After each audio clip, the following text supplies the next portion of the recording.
أعوذ بالله من الشيطان الرجيم بسم الله الرحمن الرحيم إن الحمد لله نحمده ونستعينه ونستغفره ونعوذ بالله من شرور أنفسنا وسيئات أعمالنا من يهده الله فلا مضل له ومن يضلل فلا هادي له أشهد أن لا إله إلا الله وحده لا شريك له وأشهد أن سيدنا وحبيبنا وشريفنا محمد مصطفى صلى الله عليه وسلم لقد جاءكم رسول من أنفسكم عزيز ما عنتم حريص عليكم بالمؤمنين رؤوف رحيم فإن تولوا فقل حسبي الله لا إله إلا هو عليه توكلت وهو رب العرش العظيم أيها الإخوة الكرام وأخوات تقبلوا تحيتي وهي السلام عليكم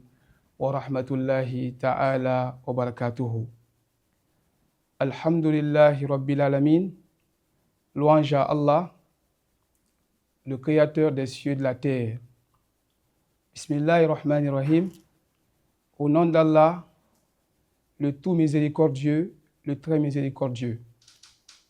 Nous sommes dans notre émission intitulée Nourul Huda, la lumière de la guidance, Light of Guidance.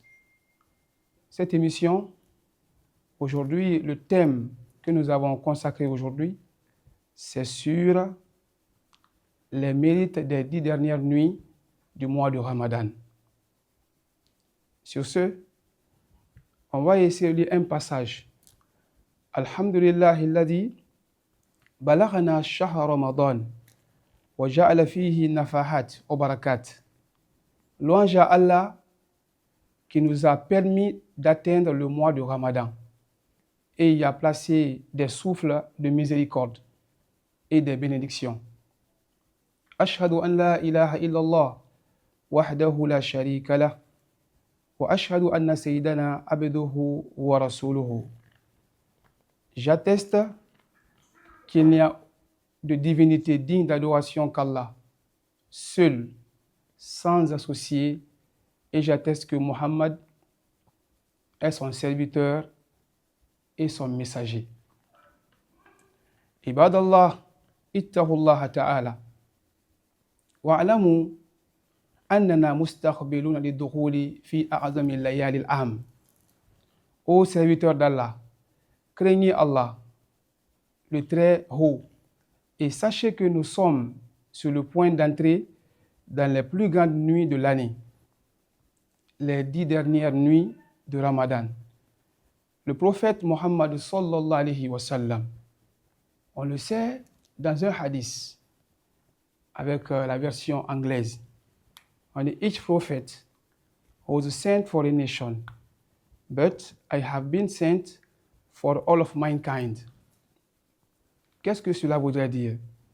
Un jour, il a dit que chaque prophète a été envoyé à une nation, mais moi, j'ai été envoyé à toute l'humanité. Le thème même que nous avons choisi aujourd'hui, la vraie signification en anglais, c'est The Night of Decree, ou bien The Night of Power, ou bien The Night of Destiny, c'est-à-dire la nuit du destin. Donc, le prophète Mohammed sallallahu alayhi wa sallam, il avait émis et nous avait donné ici des hadiths à propos de cette nuit. Et sachez que nous sommes sur le point d'entrer dans les plus grandes nuits de l'année. D'après la mère des croyantes, et des croyants, qui est Aïcha radiyallahu ta'ala anha, la fille de Abu Bakr, qu'Allah les agrée. Elle a dit, le messager d'Allah, sallallahu alayhi wa sallam, lorsque entrait les 10 dernières nuits du Ramadan, réveillait sa famille.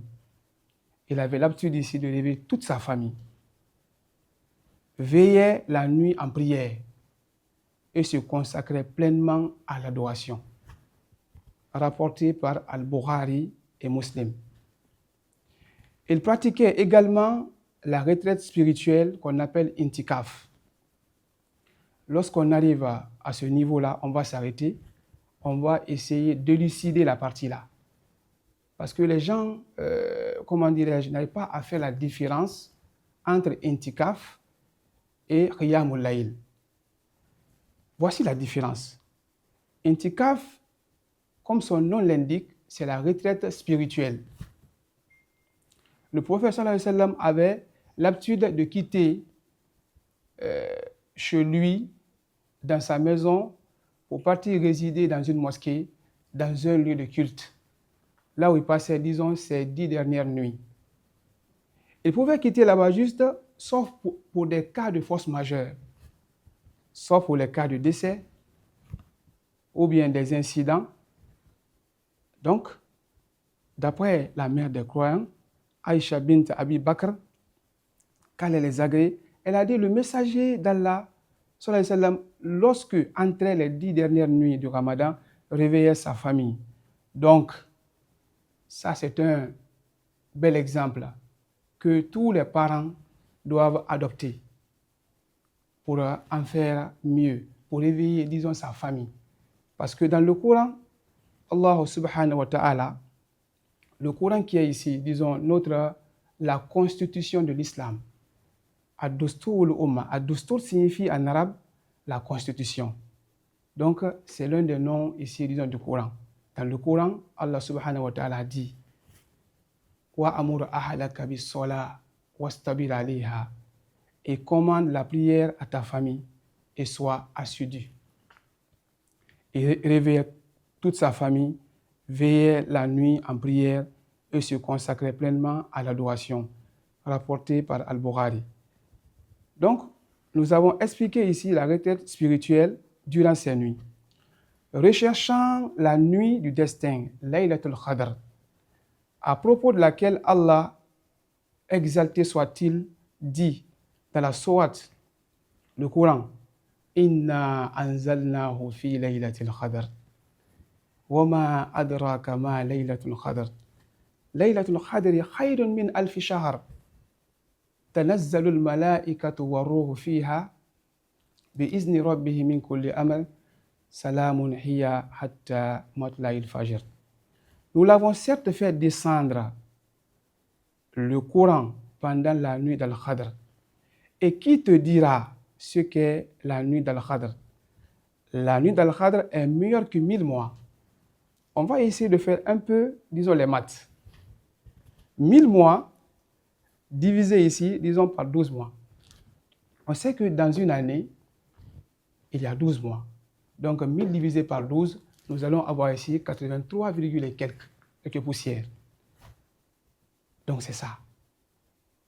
Cette nuit bénie est celle durant laquelle Allah a fait descendre le Coran, le noble Coran. Elle est meilleure que 1000 mois, soit plus de 83 années d'adoration. Sachons que un seul Ramadan peut changer toute ta vie spirituelle. Un seul Ramadan. Donc, on va essayer de saisir cette occasion pour avoir vraiment cette nuit bénie. Qu'Allah nous donne la force et la santé pour atteindre vraiment cette nuit-là. Amen. Cette nuit bénie est celle durant laquelle Allah a fait descendre le noble Coran. Elle est meilleure que 1000 mois, soit plus de 83 années d'adoration. Nous le savons actuellement, l'espérance de vie, par exemple en Guinée, c'est 50 ans. Parmi nous ici, qui a encore atteint ces 80 ans? Imaginez-vous, lorsqu'on atteint même 80 ans, on n'aura pas assez de force, disons, d'adorer Allah subhanahu wa ta'ala. Donc, cette nuit-là est un cadeau. Cette nuit-là est un cadeau. Voici l'un des hadiths, l'une des traditions, l'un des enseignements du prophète Mohammed sallallahu alayhi wa sallam. Il nous dit ici, quiconque veille en prière durant cette nuit avec foi et en espérant la récompense verra ses péchés passer pardonnés. Allahu Akbar. Mais, lorsqu'on arrive à ce niveau, on va s'arrêter juste un peu.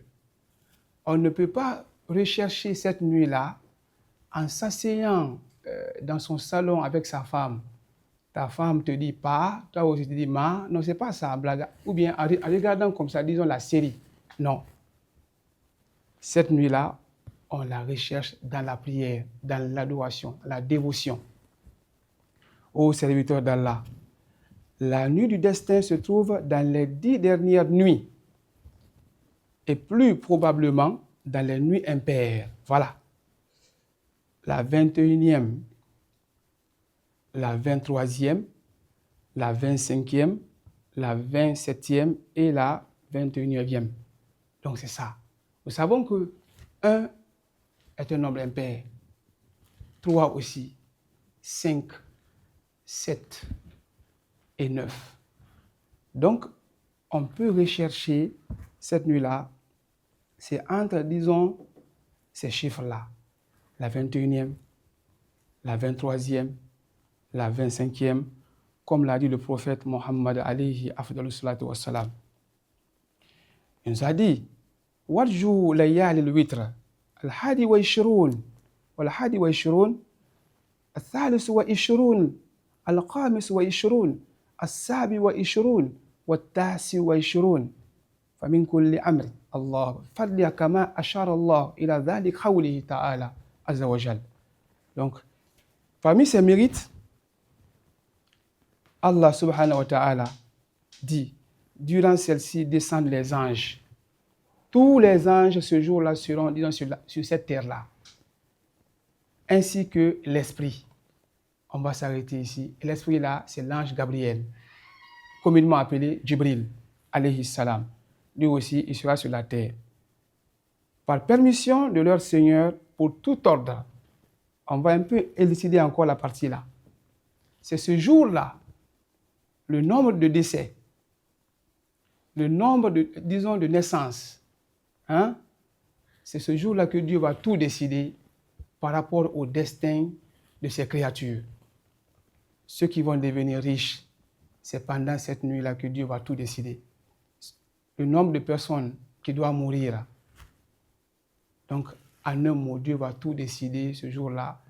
Le nombre de femmes, hein, qui doivent tomber enceintes ou en état de famille. Donc, tous les décrets seront décidés ce jour-là. Elle est paix et salut jusqu'à l'apparition de l'aube. Voici quelques conseils qu'on peut se donner. Parce qu'il y a des jeunes qui vont chercher, disons, de la chicha. Ils vont s'asseoir autour, disons, du thé. Pour dire qu'eux aussi, qui sont là à la recherche de cette nuit-là. Nous avons quelques conseils à leur prodiguer. On ne peut pas chercher la nuit de la Khadr en fumant de la chicha ou bien en buvant, disons du thé. C'est pas comme ça on peut vraiment rechercher. Alors, il y a encore des signes. Le jour d'Al-Khadr, ce jour-là, le soleil ne sera pas étincelant. Il n'y aura pas beaucoup de soleil ce jour-là. Voici des indices qu'on peut encore se donner pour le savoir. La nuit destin de l'année dernière, nous, on avait eu des signes. La nuit même, pendant la saison sèche, il a plu. Et puis, sa nuit, elle est fraîche. On va commencer ici, disons, à sentir de la fraîcheur. Préservez surtout la prière nocturne, al-qiyam. La prière nocturne. Parce qu'on le sait souvent, hafizou ala salat al-qiyam wa tarawih. Une personne qui doit chercher la nuit d'Al-Khadr, tu ne peux pas partir à la mosquée à 22h et quitter là-bas à 0h. Non, c'est une erreur monumentale. C'est une erreur. Lorsqu'on part à la mosquée, par exemple, à 0h, on doit y rester jusqu'à 5h du matin, jusqu'à ce que on fasse, disons ici, on fait l'appel à la prière de l'aube. C'est en ce moment qu'il faut quitter. C'est dans ça qu'on peut gagner ici, cette nuit-là. Préservez surtout la prière nocturne. Et les prières de Tarawih, qu'on appelle, communément appelées ici, chez nous en Guinée, Nafla. Multipliez la récitation du noble Coran. et les invocations, en particulier celles que le prophète Mohammed sallallahu alayhi wa sallam, le champion du Tawhid, enseignait. Allahumma innaka afuwun tuhibbul afwa fa'fu anni. À ce niveau-là aussi, on va s'arrêter pour un peu élucider la partie là aussi. Vous savez, cela veut dire, ô Allah, tu es pardonneur et tu aimes le pardon, alors pardonne-moi. La charité bien ordonnée, on le dit souvent que ça commence par soi-même, mais en islam, c'est le contraire. Ici, tu vois, tu ne dois pas invoquer, disons, pour toi seulement. Non. Parce que là, c'est à la première personne du singulier. Tu dois utiliser ici la première personne du pluriel, le nous. C'est très important parce que le prophète bien-aimé, sallallahu alayhi wa sallam, dit La yu'minu ahadukum hatta yuhibba li akhihi ma yuhibbu li nafsihi. Vous ne serez jamais un vrai croyant. C'est lorsque ce que vous désirez pour vous-même, ce que vous désirez pour vous-même, vous le désirez encore pour votre prochain, mais en première position. Je veux avoir un iPhone, un bel appareil. Non, je ne dois pas penser d'abord à moi, mais je dois penser d'abord à mon prochain. Sur ce, à ce niveau-là, dans la grammaire, disons, de la langue arabe, c'est Fa'fu Anna qui est la meilleure invocation. Pourquoi? Parce que Fa'fu Anna, nous là, même tes parents, c'est que toute la communauté musulmane en fait partie. Maintenant, lorsque tu dis Allahumma innaka afuwun tuhibbul afwa fa'fu anni, c'est toi seulement. Ça veut dire quoi? Oh Allah, tu es pardonneur et tu aimes le pardon, alors pardonne-moi. Mais lorsque vous dites par exemple, oh Allah, Allahumma innaka afuwun tuhibbul afwa fa'fu anna. Anna là, ça c'est le nous. Ça veut dire quoi? Oh Allah, tu es pardonneur et tu aimes le pardon, alors pardonne-nous. Donc on va essayer comme ça. Il faut vraiment utiliser cette invocation. C'est la meilleure invocation que le prophète alayhi afdalu salatu wassalam nous a donnée. Donc, à part cette invocation-là, on peut encore faire, disons, d'autres invocations par rapport à nos problèmes. Parce que c'est Dieu qui est la solution. Et les Anglais disent quoi? Who believes in God shall never perish. Dans ce cas, il y a eu beaucoup d'événements qui se sont passés pendant le Ramadan. On va essayer de faire un petit rappel avant de clôturer cette émission. Profitez de ces moments avant qu'ils ne s'achèvent. Car ce ne sont que des jours comptés. Ce ne sont que des jours comptés. Et combien de jeûneurs n'atteindront pas le Ramadan prochain? Allahu Akbar. Combien de jeûneurs n'atteindront pas le Ramadan prochain? Le Ramadan passé, nous étions ici avec beaucoup de personnes. Moi, j'ai un bel exemple même, avec des connaissances. Aujourd'hui, ils ne sont plus maintenant, disons, dans ce monde. Ils sont partis maintenant à l'au-delà, que Dieu ait pitié de leurs âmes. Il y a eu beaucoup d'événements qui sont passés pendant le mois béni du Ramadan. Louange à Allah, Seigneur de l'univers. J'atteste qu'il n'y a de divinité digne d'adoration qu'Allah, seul sans associé. Et j'atteste que Mohammed est son serviteur et son messager. Ô serviteur d'Allah, le mois de Ramadan n'a pas été uniquement un mois d'adoration et de jeûne, mais aussi un mois de victoire pour l'islam, d'affermissement et de grandes conquêtes. S'y sont manifestés la patience, la persévérance et la fermeté sur la vérité. Parmi les événements majeurs survenus durant ce mois, la descente du noble Coran, la bataille de Badr al-Kubra, le 17 Ramadan de l'an 2, de l'Hégire 13 mars 624, la conquête de la Mecque, la conquête d'Andalous. L'Andalous, là, ça c'est une région espagnole. Jusqu'à présent, les musulmans ont laissé là-bas des traces indélébiles. Oui, il y a des traces là-bas. Jusqu'à présent, il y a des Espagnols qui sont musulmans, qui sont nés dans l'islam. Ça, c'est selon l'histoire. Il y a encore la bataille de Ain al-Jalut qui s'est passée 658. En conclusion, Ramadan est le mois de la formation des hommes et de l'enracinement des principes.